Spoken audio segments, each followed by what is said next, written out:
कैसे हैं मेरे प्यारे बच्चों, स्वागत है आप सब लोगों का इंजीनियर की इमेजिनेशन पर। मेरा नाम है सैलन कुमार वर्मा, लेकर के हाजिर हूं मैं आप लोगों के लिए इलेक्ट्रोस्टैटिक्स में superposition theorem on Coulomb's law. तो मेरे प्यारे साथियों, हम लोग ये समझ चुके थे कि दो चार्जेस एक दूसरे को अट्रैक्ट करते हैं या रिपेल करते हैं, यानी फोर्स लगाते हैं। मीडियम डिपेंडेंट फोर्स होता है और दो चार्जेस के बीच हमारे पास जो फोर्स काम करता है वो उन दोनों के चार्ज के प्रोडक्ट के डायरेक्टली प्रोपोर्शनल होता है और उनके बीच के डिस्टेंस के इनवर्सली स्क्वायर के इनवर्सली प्रोपोर्शनल होता है। मेरे प्यारे बच्चों, हमने कहा कि देखो जो चार्ज होता है वेक्टर फॉर्म हम लोग देख लिए थे। हमने कहा कि मान लो ये Q1 है और ये Q2 है, तो इन दोनों पे जो फोर्स हमारे पास काम करेगा मेरे प्यारे बच्चों, फोर्स वो इनके लाइन ज्वाइनिंग पर काम करेगा। दोनों पॉजिटिव है तो रिपल्सन होगा और दोनों पॉजिटिव है रिपल्सन होगा मेरे प्यारे बच्चों। तो हमने कहते हैं कि डिस्टेंस r है, ये फोर्स ऑन 1 ड्यू टू 2 होगा और ये फोर्स ऑन 2 ड्यू टू 1 होगा। मेरे प्यारे बच्चों, हम लोग इसका वेक्टर फॉर्मेट देख चुके हैं और इस पे हम लोगों को क्वेश्चन सॉल्व करना है। तो क्वेश्चन क्या कहता है, पहले उससे पहले हम लोग समझेंगे सुपरपोजिशन थ्योरम। इन दोनों के बीच का फोर्स अगर हम लोग कहें कि कोई थर्ड बॉडी, अगर थर्ड चार्ज यहाँ पर रख दिया गया है कोई Q3, तो हमने कहा कि ये इस पर हमारे पास फोर्स लगाएगा, इसके लाइन ज्वाइनिंग पर। अगर पॉजिटिव है तो रिपल्सन होगा।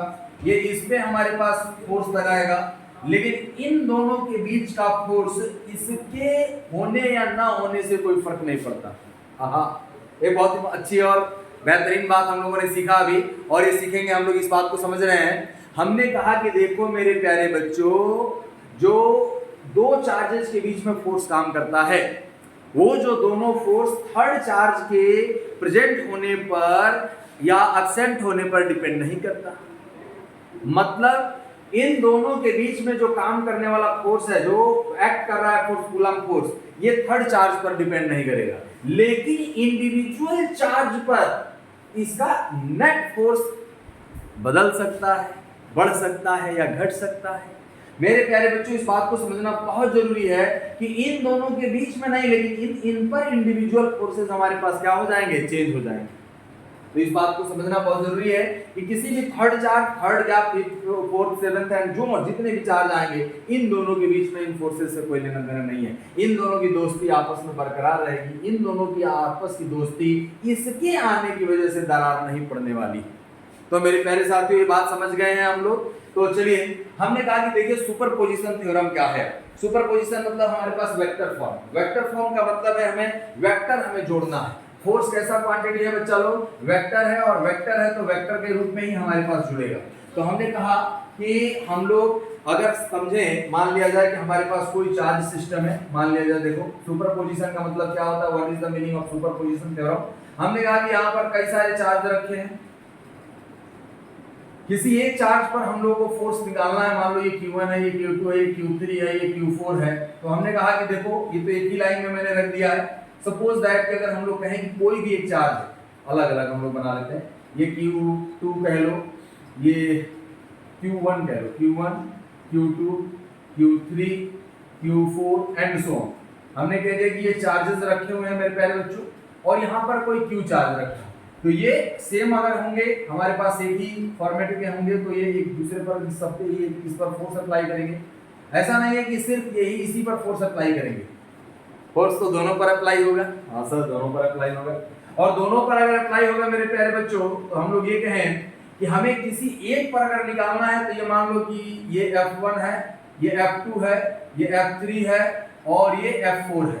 मेरे प्यारे बच्चों, इन सभी पर नेट फोर्स जो काम करेगा, नेट रिजल्टेंट फोर्स जो काम करेगा, वो सुपरपोजिशन थ्योरम से हम लोग निकालते हैं और यही कहते हैं कि F net is equal to जो होगा 1 पे जो इस चार्ज पे F1 vector plus F2 vector plus F3 vector plus F4 vector. मतलब मेरे प्यारे बच्चों, ये कुछ अलग से नहीं है, ये एकदम सिंपल फॉर्मेट ये है कि हमने कहा कि बहुत सारे चार्ज रखे हैं मेरे प्यारे बच्चों, बहुत सारे चार्ज रखे हैं, बहुत सारे, इन सब का सम जो होगा वेक्टर सम, क्योंकि फोर्स वेक्टर क्वांटिटी है, तो वेक्टर सम इस पर वही हमारे पास सुपरपोजिशन थ्योरम कहलाता है।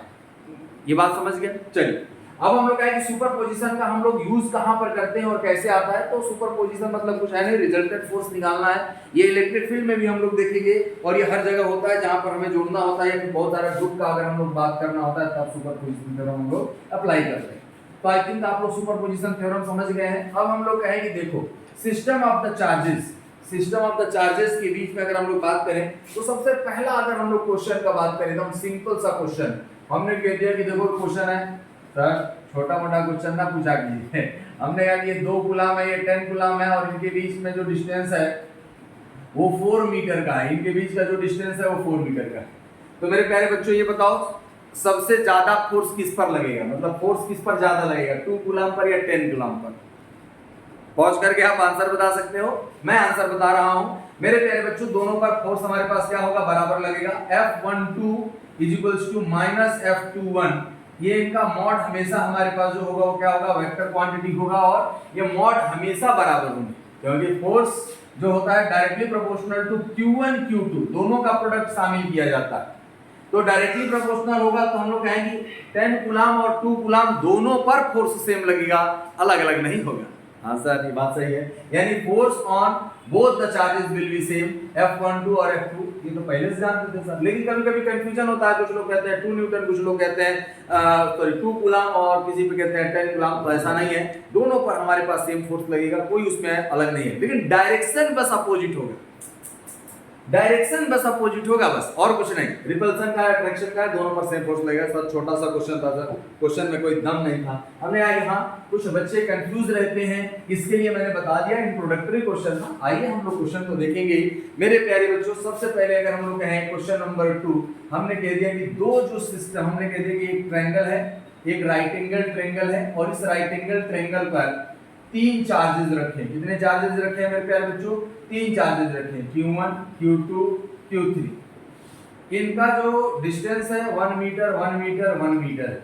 तो क्वेश्चन ये पूछा जाए कि इन तीनों में से किसी एक चार्ज पर, मान लो हमने ये कह दिया कि ये 5 कूलम का चार्ज है, ये भी हमारे पास कितना है, ये 10 कूलम का चार्ज है और ये हम लोग कह दिए कि ये 15 कूलम का चार्ज है। कितना आया भाई, 15 कूलम का चार्ज। तो मेरे प्यारे बच्चों ये कह रहे हैं कि 5 कूलम चार्ज पर कितना फोर्स काम करेगा। तो हम लोग कहेंगे देखो सर, हम लोग इस चीज को ये देखेंगे इसका जो इस पर हमें फोर्स पूछा जाएगा उस पे हम लोग सभी फोर्सेस को मैग्नीट्यूड और डायरेक्शन से लगाएंगे। तो हमने कह दिया कि देखो ये जो फोर्स काम करेगा वो F3 मान लेते हैं और ये जो फोर्स काम करेगा ये हमने कह दिया कि F2 मान लेते हैं। इसको थोड़ा अलग से हटा देते हैं, यानी ये है Q1 और Q1 = 5 कूलम है।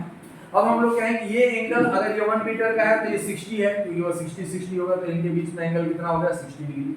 तो हम लोग कहें कि F2 कितना होगा, F2 हो जाएगा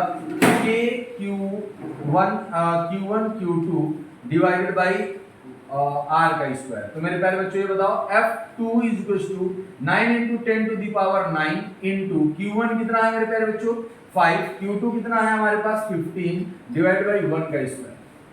तो इसको हम लोग कैलकुलेट कर लेंगे, F2 कितना आ जाएगा, और हम लोग ये लिख सकते हैं देखो एकदम सिंपल सा, कितना हो जाएगा 515 75 इंटू 90 इंटू 10⁹ इतना न्यूटन आएगा।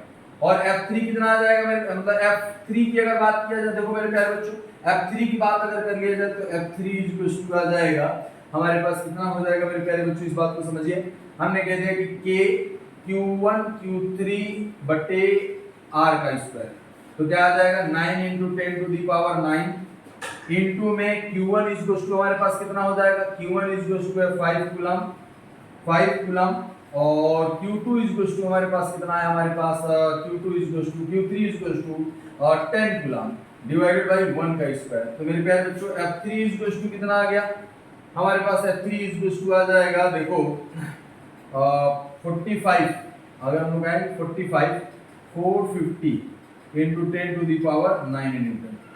इन दोनों का अगर हमें रिजल्टेंट फाइंड आउट करना है तो रिजल्टेंट कितना आएगा, क्योंकि इन दोनों के बीच का एंगल कितना है, हमने कह दिया कि सर एक हमारे पास F2 है 750, मतलब इसमें आ जाएगा देखो 675 कितना आ जाएगा, 675 ना 675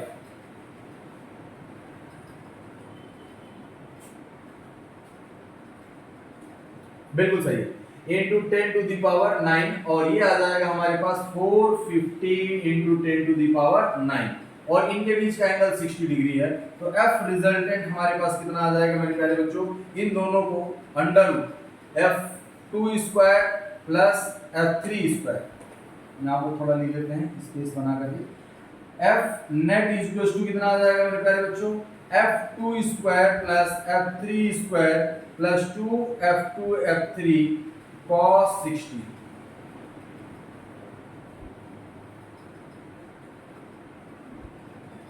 ये cos 60 लिखा हुआ है, ठीक। अब इनकी वैल्यू हम लोग यहाँ पर पुट करके निकाल लेंगे। थोड़ा सा वैल्यू अजीब है लेकिन अजीब होता नहीं है, उसमें हम लोग कॉमन ले लेंगे और कॉमन ले लेंगे तो इजीली हम लोग लिख सकते हैं, कोई टफ नहीं होता, ठीक है। तो मेरे प्यारे बच्चों नेट फोर्स हम लोग फाइंड आउट कर लेंगे। नेट फोर्स भी निकालने का एक तरीका है और वो नेट फोर्स कैसे हम लोग निकालेंगे, कॉमन लेकर के। थोड़ा सा मैं इधर का मिटा देता हूं और उसके बाद हम लोग इसको सॉल्व करते हैं। और ये क्वेश्चन मैं आप लोगों को दूंगा जो कि आप लोग रूम पर जाकर के इसको प्रैक्टिस करेंगे मेरे प्यारे बच्चों, और इसका ही अगला सीरीज हम लोग अगले पार्ट में हम लोग देख लेंगे। अब हमने क्या कि देखो एफ नेट अगर निकालना है तो देखो 10 टू द पावर 9 कॉमन आ जाएगा, दोनों में है, 9 कॉमन आ जाएगा, दोनों में है, 5 कॉमन आ जाएगा, दोनों में है, और हमारे पास क्या बचेगा देखो। अब इसमें बच जाएगा हमारे पास, यहाँ पर अगर दिख रहा हो तो वीडियो कट जाता है, बोर्ड थोड़ा छोटा है, F net is equal to हम लोग कहेंगे 9 into 10 to the power 9 common है, फिर हमारे पास क्या कॉमन है, 5 कॉमन है और 5 है, और उसमें 5 और 5 2 5 कॉमन आ जाएंगे हमारे पास, क्योंकि वहाँ पर 15 था, यहाँ पे 15 है तो 5 इंटू 5 कॉमन आ जाएगा।